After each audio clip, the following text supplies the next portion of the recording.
Good day and welcome to Metaverse and Crypto. This is Gordon with another episode. Today we're going to take a little look at an update on Y-5 token. I've previously given a longer video and an overview of this token. Have a look at that if you have a chance.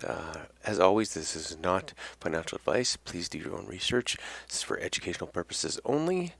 Also, please subscribe, like the video, all those great things on the socials, and let's get down to this. So a quick update on the exchange. Since my last video, they've added 2 new tokens to the exchange, making for a total of 12 DeFi tokens that are available, among others. Right now we have Glow version 2, BUSD Buffet, Dive Wallet Token, Lycan, DSF Mafia, Ramatic EGC, Dollarcoin, EverReflect Nobility, BUSD Buffet, MetaReflect, and Eternal Flow. So MetaReflect and Eternal Flow are the 2 new tokens that have been added, and they continue to review and add new tokens as we move forward. So before we get into some Y-5 news, let's take a quick look at the exchange and the buyback and burn that's been going on. As you can see here, we have a tweet from a few days ago, March 30th, that talks about 1.27 trillion tokens, about 60 BNB have been buyback and burn through the exchange and the volume that has been going through the tokenomics there. And if you're looking for more specific information, if you go to PooCoin and click on the number of holders for Y-5, you'll see the wallet addresses that come up here. The first, we're looking at wallet number 1, the null address, the dead tokens. As you can see here, there's 145 trillion that have been put into the wallet. This has been going on for some time, but what we're interested in is actually the amount that the exchange is adding to this over the last 27 or so days that it's been active. So going back to March 9th, about 27 days ago, the first day of the exchange opening, we can see the first burn is 202 billion. The following day was 188 billion, and then 79, almost 80 billion in tokens were burned in the first 3 days. This was a substantial amount. Working back in time from that first day of burn, we can see that beyond those first 3 days, there's about 60 billion at the high end and as low as 5.5 billion that were burned on a daily buyback and burn. So as more tokens are added and the exchange gets more well known, this number is only likely to increase, and we could see more volume as we're moving forward. So before we get into the notes from the post from April 4th in the Discord channel about the impromptu AMA and Telegram, I'd like to take you to the Y-5 website here at y5.finance, and just note, if you click on the news icon at the top, it'll take you to their news webpage, which has articles covering everything from the main coins, Bitcoin, Ethereum, onto Y-5 news and information, just to keep everyone up to date. So coming out of the recent AMA, one of the biggest pieces of news that I see as a positive is marketing. Now currently the team has understood that marketing is one of the bigger weaknesses of the token.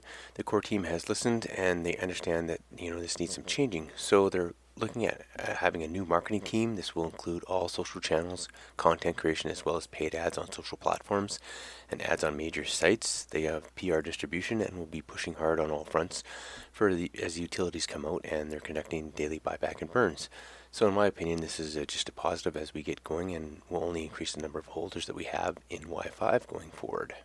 Now, around the launchpad, there were several questions. It was noted that on March 9th, the launchpad was 1 to 3 weeks away, so they were wondering if there wasn't something that was working correctly with this, or if they weren't happy with the product.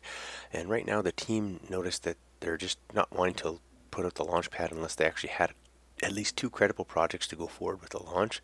So they're probably awaiting these projects in order to release this, and then they can have sort of a big splash as they have 2 projects to launch as soon as they announce the launchpad coming out.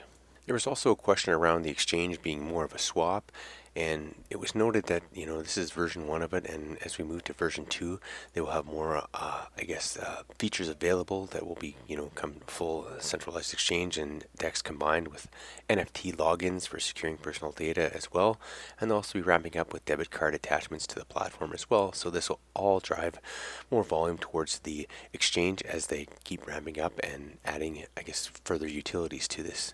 In addition, there were several questions around regulations and how this applies to being regulated in Gibraltar as one of the the exchanges is cornerstones, of that going forward. These questions were asked to be reserved for an upcoming AMA that will be specifically on regulations around Y-5 and these other pieces around regulating in the exchanges, Gibraltar, and all those fun stuff for those that are into the regulation. Also around the Launchpad, staking is going to be coming out as well. There was a question around the staking APRs and if there's any costs or associated around that. These were also deferred. It was just noted that these will be coming out very soon. Finally, the long-awaited airdrop. There was a question around whether the 100 trillion tokens will be subject to tax, and it was confirmed that it will be taxed, so that this BUSD that is taxed off this 100 trillion, which is 20 trillion tokens, and by my calculations just the other day as I went on, 2 trillion tokens were worth 65 BNB. So 20 trillion tokens, 10 times that, should be having a sale, a downward pressure to sell off about 650 BNB. So the token has access to a buyback and burn wallet, which the last number that I saw was about 856 BNB. This could be utilized to offset the downward pressure from the airdrop tokens that will have to be sold off in order to create BUSD reflections. In addition, I'm not sure how much downward pressure there will be on the price due to people selling off. I noticed in other reflections, Ramatic EGC, for one, who had a vesting period every 14 days as these tokens were coming towards holders, there was a big sell-off and the price would create a downward pressure on that.